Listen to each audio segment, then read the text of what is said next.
над Калифорнија, значи над местото каде што биле пожарите, крстот не е допрен.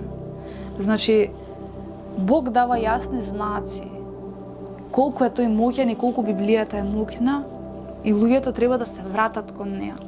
И исто така имаше неколку видеа кои што ми се покажа, луѓе кои што биле верници, кои што имале статуа на Исус, кои што биле верници, нивната куќа не допрена, замислете, гореле целиот блок горел, нивната куќа не допрена, затоа што over on this side, you can see someone's car was left here, right there, just completely gone as well.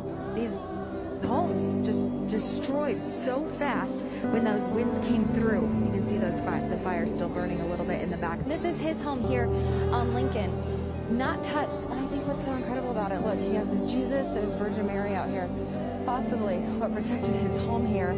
I mean, Jose, your home not touched, but your neighbors completely gone. You're sitting here just looking at them.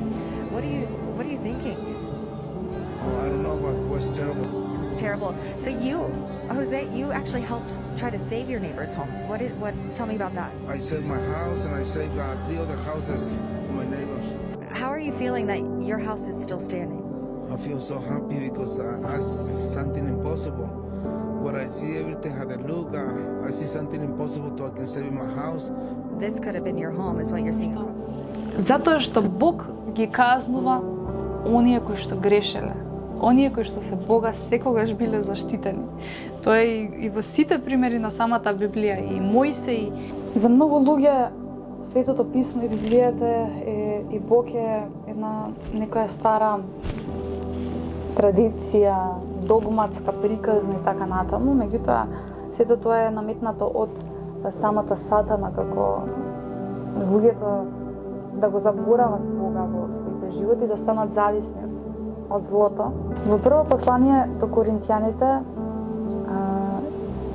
веле, зашто словото за крстот е безумие за оние што пропаѓаат, а за нас кои се спасуваме сила Божја. Зашто е напишано, ќе уништа мудроста на мудрите и ќе отфрлам разумноста на разумните. Каде е мудрецот, каде е книжникот, каде е препирачот од овој век? Не ја претвори ли Бог мудроста на овој свет во лудост? Зашто го читам ова? Вели, во Павле, значи се обраќа до христијаните во Коринт, изборува за тоа како Божјата мудрост и сила се разликуваат од човечката мудрост и слава. Оваа делница ги нагласува парадоксите на христијанската вера и ја покажува разликата меѓу Божјата перспектива и човечката логика. Вели, Божјата сила преку крстот во стих 18-19. Павле вели дека зборот за крстот е лудост за оние што гинат, неверниците, но за оние што се спасуваат, верниците, е сила Божја. Крстот, во кој во тоа време се сметал за символ на срам и слабост, за христијаните станува символ на спасение и сила.